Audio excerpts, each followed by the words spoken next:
Young hunters out with big game in mind for a season opener.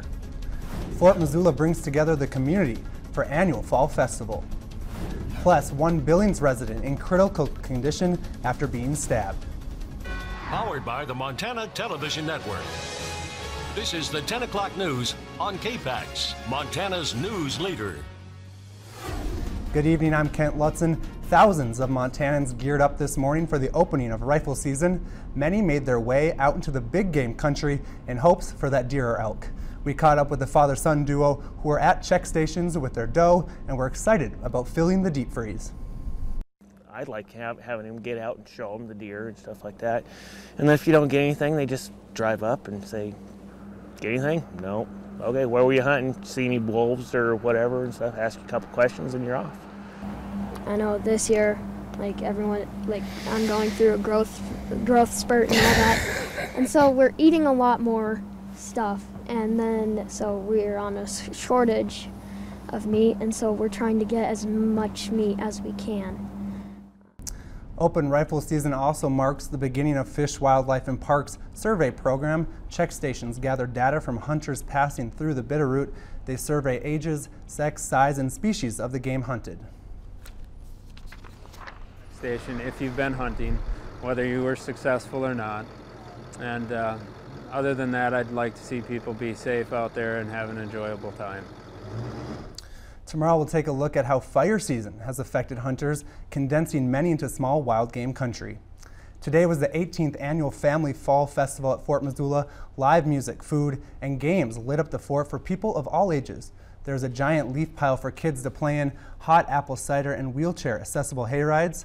Local businesses contributed to the fun as well. Cabela's, Big Sky Martial Arts, and Casa of Missoula, just to name a few. Despite the cold, the park was packed. Parks and Recreation employees say that after 18 years, there isn't much that will keep people from attending this event.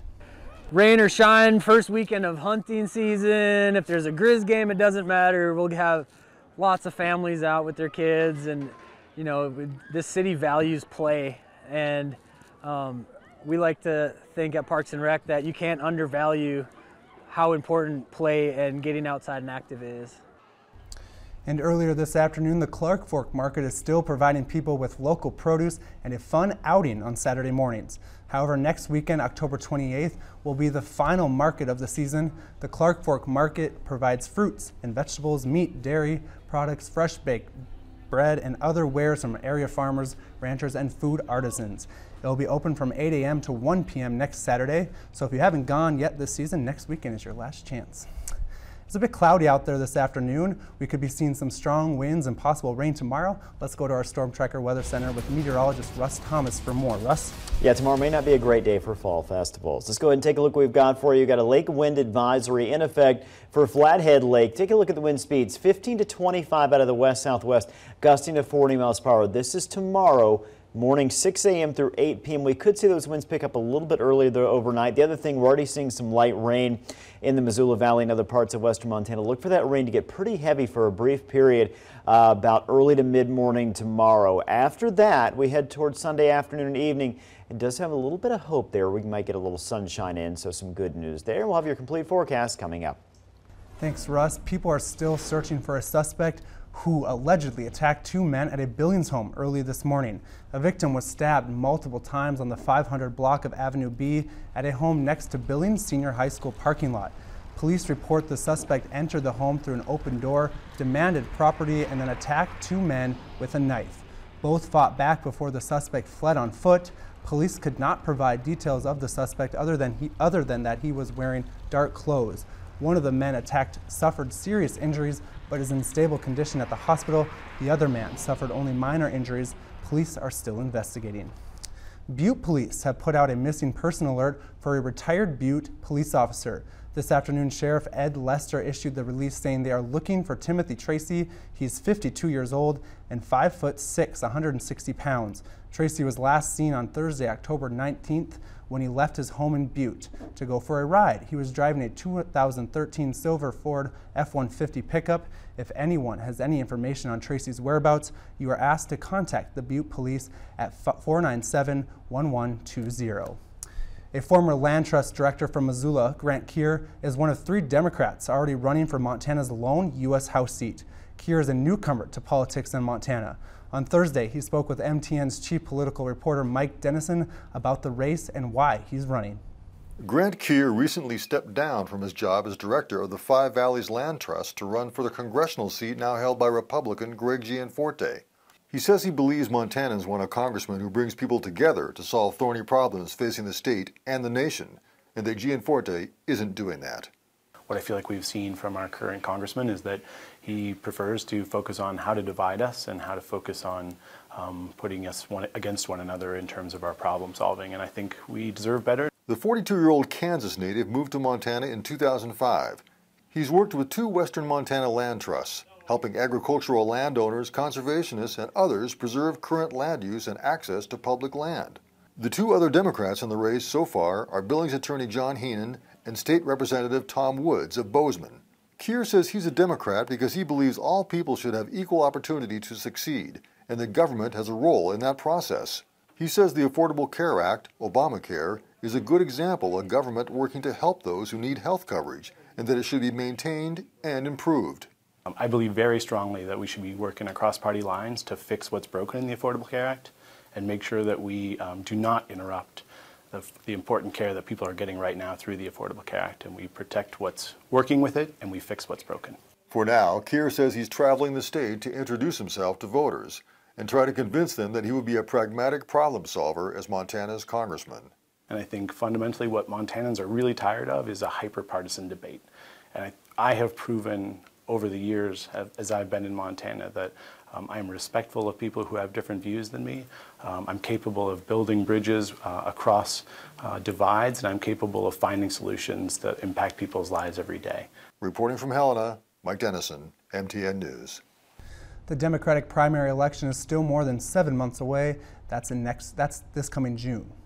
In other Montana news, those flying in and out of the Electric City over in Great Falls might notice the new art that greets them on the way into the Great Falls International Airport. Unique buffalo and bear sculptures were installed outside the facility on both sides of the road earlier this week. New York artist Wendy Klemperer used salvage steel from scrapyards and construction sites as materials for the 2 new pieces. The sculpture's inspiration comes from a story of explorer Meriwether Lewis shooting a buffalo before being surprised by a grizzly. Klemperer said she wanted travelers to see her artwork as they dive in and out of the airport. They got here was positioning them in relationship to each other. I already knew the bison was going to go over here and the bear over there, but getting them to have sort of this alert awareness of each other. And to me, I mean, the bison is in this, I like to think of it as a charging, sort of aggressive pose, like maybe he'll actually get away. Klemperer began planning and building the pieces around July. It's October and once again time for pumpkin carving. MTN's Caitlin Corbett brings us to carving competition over in Bozeman. There